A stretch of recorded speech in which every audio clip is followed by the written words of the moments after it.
Tak hanya atlet, aksi ini juga diikuti oleh mahasiswa dan juga ormas. Selain berorasi, mereka juga menampilkan tarian tradisional. Dengan membawa spanduk, pengunjuk rasa memenuhi halaman kantor Gubernur Sulsel. Mereka mengaku Pemprov Sulsel kurang memberi perhatian ke para atlet. Bahkan atlet dari 40 cabang olahraga di Sulawesi Selatan terancam tidak dapat mengikuti PON yang akan digelar September tahun ini karena keterbatasan anggaran.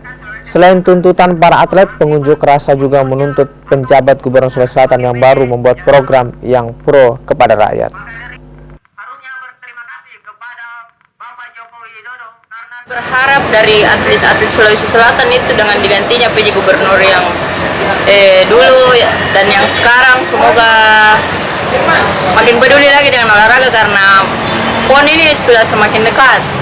Tapi kenapa memang tidak ada sekali? Tidak ada sekali dari awal kami latihan itu kami latihan terpusat itu mulai dari bulan 1 sampai sekarang tidak ada bantuan. Tidak ada pernah dari perwakilan.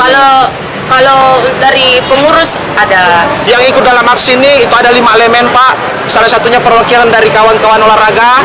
Sebagaimana tadi kita ketahui, itu mereka menyampaikan unek-uneknya. Akibat apa tidak adanya tenaga fasilitator yang kemudian mampu mengkomunikasikan sampai kepada anggaran-anggaran yang kemudian dikatakan tidak ada. Padahal hal seperti ini kan, itu memang tugas-tugasnya seorang pemimpin, khususnya gubernur. Kalau memang dinas terkait tidak bisa mengambil alih, ya kan? Belum lagi misalkan tim 9 yang kemudian dibentuk oleh sekretaris provinsi yang saya pikir berindikasi terhadap nuansa-nuansa yang mengadakan namanya nepotisme. Statement itu sangat benar. Kenapa tidak bisa ikut? Saya pikir inilah yang menjadi kerancuannya. Yang pertama, Pak, ya, secara sumber daya manusia kita punya nih.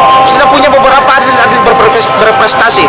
Belum lagi kemarin kita kan sempat itu lihat bahwa ada atlet yang kemudian beralih ke klub yang lain lah istilahnya. Itu karena apa? Karena tidak tertanganinya dengan baik oleh stakeholder yang dimaksud. Itu kan seperti